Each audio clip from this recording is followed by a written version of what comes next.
And this is going to be my Eldorado Haze. I went with Eldorado Haze because I did a little bit of research and found out that Houston was once called the City of Gold, hence Eldorado. I went with Haze because I have an essence of different florals in there. Everything from elderflower, wildflower, orange blossom. I also have green chartreuse in there as well. I think all that greenery and floralness definitely ties in our history of our bayou. You know, we have a great outdoors program for that. People love the city just to hang out in the bayou area, you know. It's one of our big staples. Also, I threw in with my sweetener is going to be a habanero pecan honey syrup. The habanero signifies the spicy, vibrant culture here in Houston. You know, we're one of the first cities to introduce spicy margaritas. We're actually one of the first cities to introduce margaritas on the rocks, which I thought was pretty crazy. Everything was frozen from year-round until it got down here to the south. We made it our own and we put it on the rocks. And ever since then, it's only evolved since then. So also with the pecans have a rich heritage here in Houston. You know, everyone's always about that. You know, and that just, you know, yeah, it's a signet for us, you know. Yeah. So to tie in the mezcal, I got the rim as well as the brulee lemon. The rim is going to be a birched smoked sea salt, as well as the brown is going to be a smoked vanilla cherry sugar.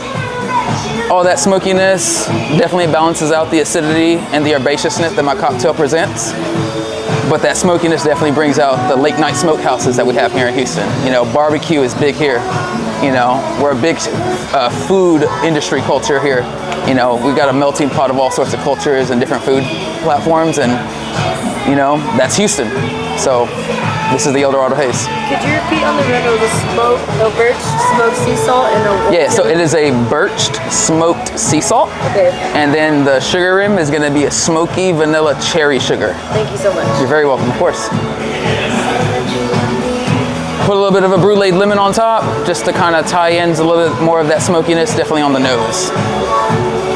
You said the syrup is habanero syrup in it? Say again? Habanero syrup? Yes, sir. So I infused the honey syrup. First, I went with, I made a habanero syrup. I put a couple slices in there and I steeped it for about 10 minutes. Then I let that rest for a little bit. Then I added in maybe like 4 to 5 tablespoons of crushed pecans. And then I steeped that for about 15 minutes. And then I double strained it all out, and then I got the syrup. So I kind of like the habanero twist with the mezcal, because I think so mezcal and habanero is a very good flavor. And then pecans. I love the rims, which are smoked vanilla and birch sugar. I think so these are two good rims to have on the cocktail. One recommendation would be the drink was too full. It could have been reduced a little bit so that it doesn't spill and it doesn't destroy the rim. But all in all, I think so it is a very good cocktail. It is a great twist on a lemon drop. You can feel the lemon coming through, and you know, you actually feel that you are having a lemon drop.